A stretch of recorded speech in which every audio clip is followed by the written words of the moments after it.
ఎదురు దెబ్బలు తిని బతకడం నేర్చుకుంది. పోరాడితేనే బతకగలమన్న పాఠాన్ని చిన్నతనం నుంచే వంటబట్టించుకుంది. లక్ష్యం ఒకటైతే కష్టాలు మరో దారి చూపాయి. అడుగడుగునా అవమానాలు, అడ్డంకులు. అయినా ఎదురుదెబ్బ తగిలినప్పుడల్లా తిరగబడింది. సవాళ్లను ఎదుర్కోవడం, పోరాడి విజయం సాధించడమెలాగో నేర్చుకుని అసాధ్యురాలు అనిపించుకుంది జయలలిత. తమిళనాడులోనే కాదు, దేశ రాజకీయాల్లోనూ తనకంటూ ప్రత్యేక స్థానాన్ని సంపాదించుకున్నారు అన్నాడీఎంకే సారథి జయలలిత. ఆమె ఓ పడిలేచిన కెరటం, ఓ మొండి ఘటం. కన్నుకు కన్ను ధోరణితో ప్రత్యర్థుల్ని ముప్పు తిప్పలు పెడతారని పేరున్న జయ జీవితంలో ఎన్నో కష్టాలు ఎదుర్కొన్నారు. అసెంబ్లీ సాక్షిగా సాగిన దుశ్శాసన పర్వంలో బాధితురాలైంది. కాలం కలిసి రాక జైలుకు వెళ్లాల్సి వచ్చింది. రాజనీతి గురించి పక్కన పెడితే రాజకీయాల్లో తప్పటడుగులు వేశారు. జయకు మితిమీరిన అహంభావం, లెక్కలేనితనం, అతి విశ్వాసమని చాలామంది అంటారు. కాని తమిళులకు మాత్రం ఆ పోకడ ఇష్టం. అందుకే ఆమెను ఆప్యాయంగా అమ్మా అని, విప్లవ నాయకి అని పిలుచుకుంటారు. తమిళ అయ్యంగార్ కుటుంబంలో పుట్టిన జయలలితది సంపన్న కుటుంబం. ఆమె తాత మైసూరు రాజు దగ్గర పనిచేసేవారు. తల్లి సినిమా నటి, పిన్ని ఎయిర్ హోస్టెస్. జయలలితకు చిన్నప్పటినుంచి ఒకటే కల, బాగా చదువుకోవాలని. కాని కోరుకున్నట్లే జరిగితే అది జీవితమెందుకవుతుంది? వేదవల్లి, జయరాంల గారాల పట్టి జయలలిత అసలు పేరు కొమలవెల్లి. ఏడాది వయసొచ్చాక ఆమెకు జయలలిత అని పేరు పెట్టారు. ఈమెకు జయకుమార్ అనే సోదరుడు కూడా ఉండేవారు. 2 ఏళ్ల వయసులో తండ్రి చనిపోవడం, బంధువులు పట్టించుకోకపోవడంతో ఆమె కుటుంబం కష్టాల పాలైంది. తప్పనిసరి పరిస్థితుల్లో తల్లి వేదవల్లి సంధ్యగా సినిమాల్లో నటించాల్సి వచ్చింది.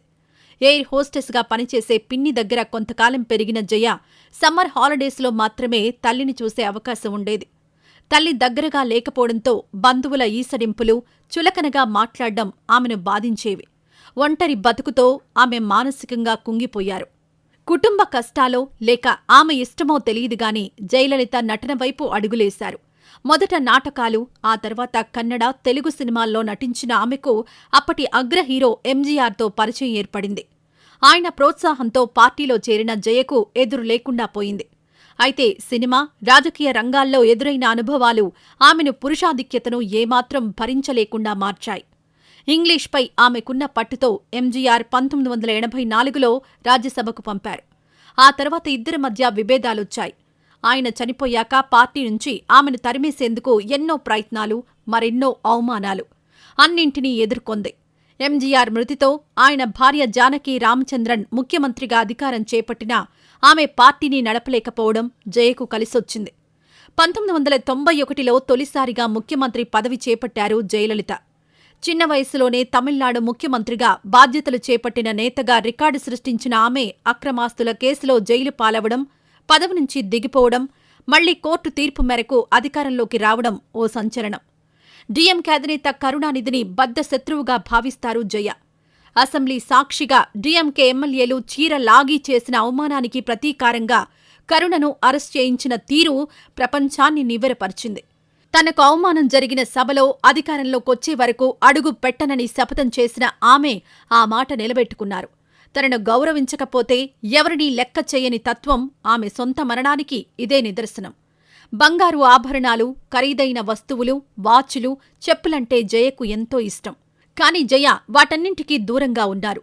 ఇందుకు కారణం బహుశా జైలు జీవితం నేర్పిన పాఠం కావచ్చు.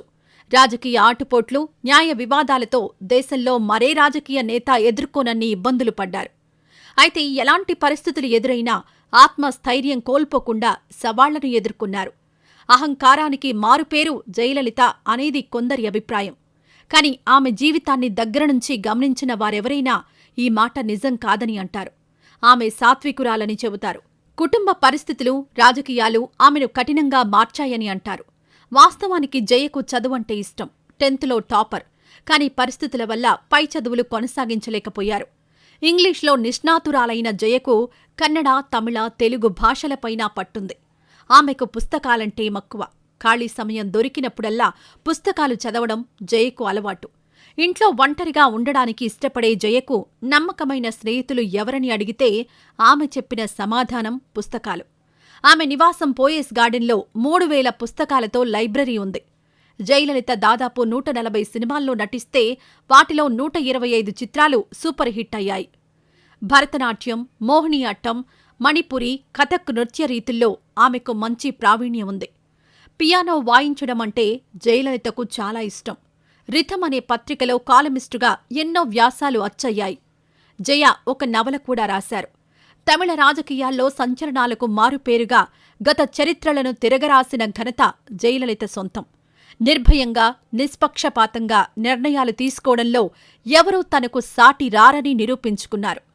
వివాదాలు చుట్టుముట్టినా ధైర్యంగా ముందుకు వెళ్లిన జయ ప్రజలే తన కుటుంబమని నమ్మేవారు. ప్రత్యర్థులు ఏకం కాకుండా ఎత్తులు వేయడం, ఒంటరిగా పోటీ చేయడం, కాంగ్రెస్ బీజేపీతో తటస్థంగా వ్యవహరించడం లాంటి వ్యూహాలు ఆమెను గొప్ప నాయకురాలిని చేశాయి. అచ్చమైన తమిళ యాసలో ప్రజలకు అర్థమయ్యేలా సూటిగా మాట్లాడడం జయ ప్రత్యేకత. అందుకే భారత రాజకీయాల్లో ఆమె ఓ విలక్షణ నేత. అప్పటికీ ఇప్పటికీ ఎప్పటికీ అమ్మగా ఆమె స్థానాన్ని మరెవ్వరూ భర్తీ చేయలేనంతగా ప్రజలని కన్న బిడ్డల్లా చూసుకున్నారావిడ. మరి అలాంటి గొప్ప లీడర్కి సెల్యూట్ చేస్తూ ఈసారైనా మంచి నాయకుడికి ఓటు వేసి బంగారు భవిష్యత్తుకి పునాదులు వేస్తారని ఆశిస్తున్నాం. ఇక ఈ వీడియో గురించి మీరేమనుకుంటున్నారో మీ అభిప్రాయాన్ని కామెంట్ రూపంలో తెలియజేయండి.